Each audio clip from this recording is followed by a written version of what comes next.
दिल्ली, नोएडा, गाजियाबाद वाले हो जाइए सावधान, आपके शहर में आ सकती है बाढ़। हरियाणा में कथनी कुंड बैराज से आज छोड़ा गया 3.2 लाख क्यूसेक पानी। खतरे के निशान से ऊपर बह रही है यमुना। दिल्ली की लाइफलाइन यमुना नदी ने खतरे के निशान को पार कर लिया, जिससे शहर में बाढ़ का खतरा मंडराने लगा। लेकिन उससे भी बड़ी चिंता की बात यह है कि हरियाणा में कथनी कुंड बैराज से आज सुबह 9 बजे 3.2 लाख क्यूसेक पानी छोड़ा गया। यह अब तक सबसे ज्यादा है। अगले कुछ घंटों में यह पानी यमुना नदी के रास्ते दिल्ली पहुंचेगा। दिल्ली में यमुना नदी पहले से ही खतरे के निशान से ऊपर बह रही है। दिल्ली, नोएडा, गाजियाबाद में बाढ़ का खतरा और ज्यादा बढ़ गया है। मौसम विभाग के मुताबिक यमुना का जल स्तर 205.33 मीटर के खतरे के निशान से ऊपर बह रहा है, जबकि चेतावनी स्तर 204.50 मीटर है। लगातार हो रही मूसलाधार बारिश ने नदी को और उफान पर ला दिया। अगर जल स्तर 206 मीटर तक पहुंचता है तो निचले इलाकों में रहने वाले लोगों को सुरक्षित स्थानों पर ले जाने की प्रक्रिया शुरू की जाएगी। मौसम विभाग ने दिल्ली में 31 अगस्त से 2 सितंबर तक आमतौर पर बादल छाए रहने और मध्यम बारिश का अनुमान जताया है। इसके बाद 3 सितंबर को गरज के साथ बारिश और 4-5 सितंबर को बारिश या गरज के साथ छींटे पड़ने की संभावना है।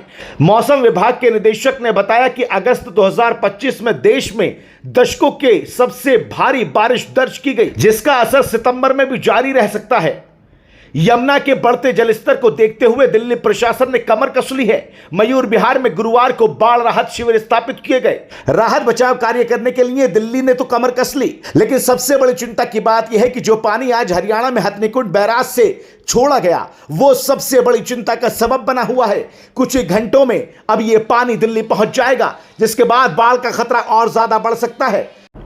मौसम विभाग ने बताया कि अगस्त 2025 में भारत के अंदर कई दशकों में सबसे ज्यादा बारिश हुई है, जिसकी वजह से नदियां उफान पर हैं और अब यह हरियाणा से पानी छोड़े जाना चिंता का सबब बना हुआ है।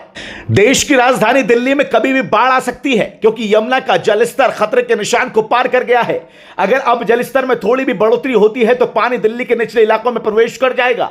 जानकारी के मुताबिक निगमबोध घाट के पास बने घाटों पर बने घरों से पानी थोड़े ही नीचे था।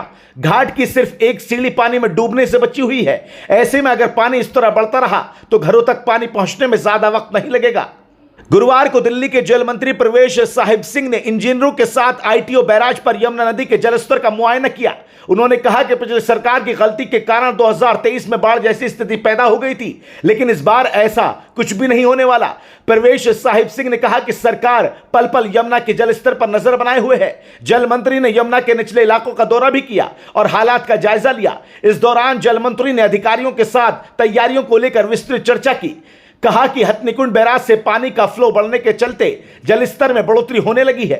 अब देखने वाली बात होगी कि जल मंत्री हरियाणा से छोड़े गए पानी, जो कि अब यमुना का जलस्तर बढ़ जाएगा, उससे कैसे निपटते हैं और कैसी तैयारियां करते हैं।